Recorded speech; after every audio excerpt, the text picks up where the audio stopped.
In this video, we'll look at the organization and economics of the book industry and end by considering the role of books in a democratic society.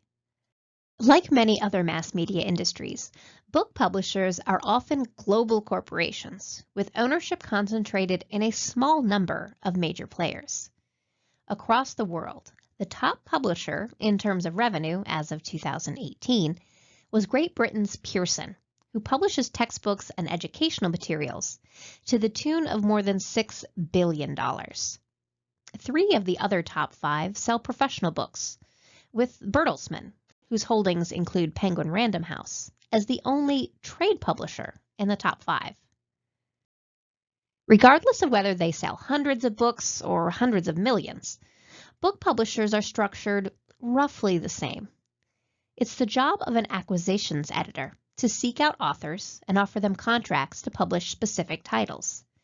They negotiate royalties, advances, and subsidiary rights, selling the rights to a book for use in other media, such as a mass-market paperback or for a screenplay. Developmental editors help authors draft and revise the manuscript and work with illustrators as needed.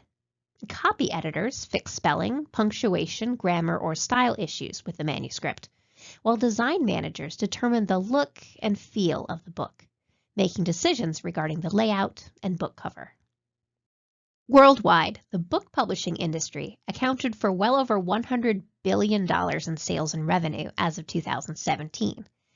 In the late 1970s, books were largely sold in small, independent bookstores. Beginning in the 1980s with book superstore Borders and later Barnes & Noble, and increased competition from major box store realtors like Walmart and Target. Independent booksellers were largely forced out of business. The rise of Amazon and other online booksellers, in turn, forced Borders to go bankrupt in 2011, and rumors of the financial health of Barnes & Noble persist. While superstores are facing hard times, an extraordinary thing happened. Independent booksellers came back. From 2009 to 2018, there was an almost 40% increase in the number of independent bookstores. The secret to their success lies in their ability to serve their local community, thoughtfully curate a selection for their customers, and use the store as a place to convene for meetings and reading groups. The introduction of the internet brought with it an entirely new book distribution system, where consumers can find both popular and niche titles online. In 2017, Amazon had an 80% share of ebook sales in the US and sold 45% of print books in the country. Amazon is what is known as a vertically integrated company. They have their own publishing arm that can sign authors to book contracts, a distribution system via the Amazon online store, and the ability to put millions of the Kindle devices into the hands of readers and Audible audiobooks on smartphones. Books play a vital role in a democratic society, spreading the idea of democracy itself and disseminating ideas that inspire people to drive change. With books like Harriet Beecher Stowe's 1852 novel Uncle Tom's Cabin, that sparked outrage over slavery and is said to have helped lay the groundwork for the Civil War. 1906's The Jungle by Upton Sinclair exposed harsh working conditions in the meatpacking industry and led to new federal food safety laws. And Rachel Carson's Silent Spring brought attention to the pesticide industry in the 1960s and launched the modern global environment movement. No matter the topic, books enable the free sharing of ideas and opinions, all key elements in a democracy. The ability to express ideas freely is so important, it's written into the First Amendment of the United States Constitution. A challenge to the legacy of books is the physical deterioration of older works. Books printed on acid-based paper gradually deteriorate, so some research libraries have built climate-controlled depositories for older books that have permanent research value. Efforts were also started to preserve books digitally. The Google Books Library Project started in 2004 as a partnership with the New York Public Library and several major universities to scan millions of books, making them available online and searchable through Google. Another great threat to books is censorship. According to the American Civil Liberties Union, censorship is the suppression of words, images, or ideas considered offensive by the government or private groups. Government censorship and book banning are illegal in the United States, while private actions are protected by the First Amendment.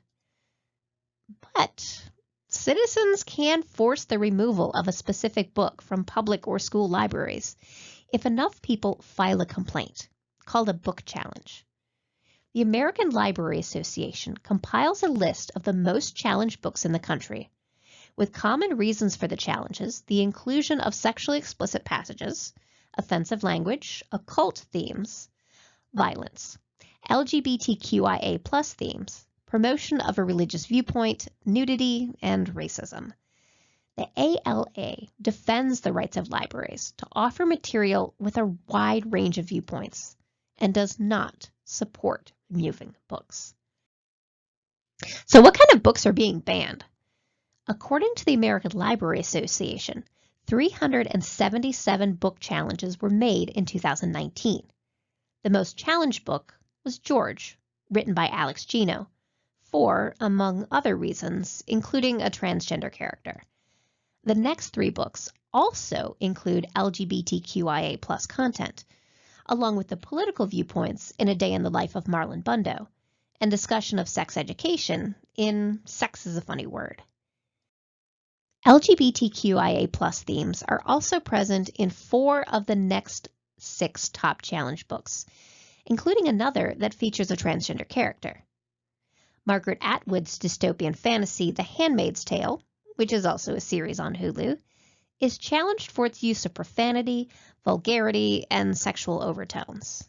Another perennial on the list is the Harry Potter series, for references to magic and witchcraft. While the physical deterioration of books and censorship present challenges to the book industry, books are adapting well to new technology. Americans are still reading books at roughly the same rate as they have been. A Pew Research study found that 74% of Americans 18 or older read at least 1 book in the past year, and the average American reads a dozen books annually. How they read, though, is changing. 67% read a book in print, 26% read an ebook, and 18% listened to an audiobook. And most importantly, books are still encouraging the exchange and exploration of ideas.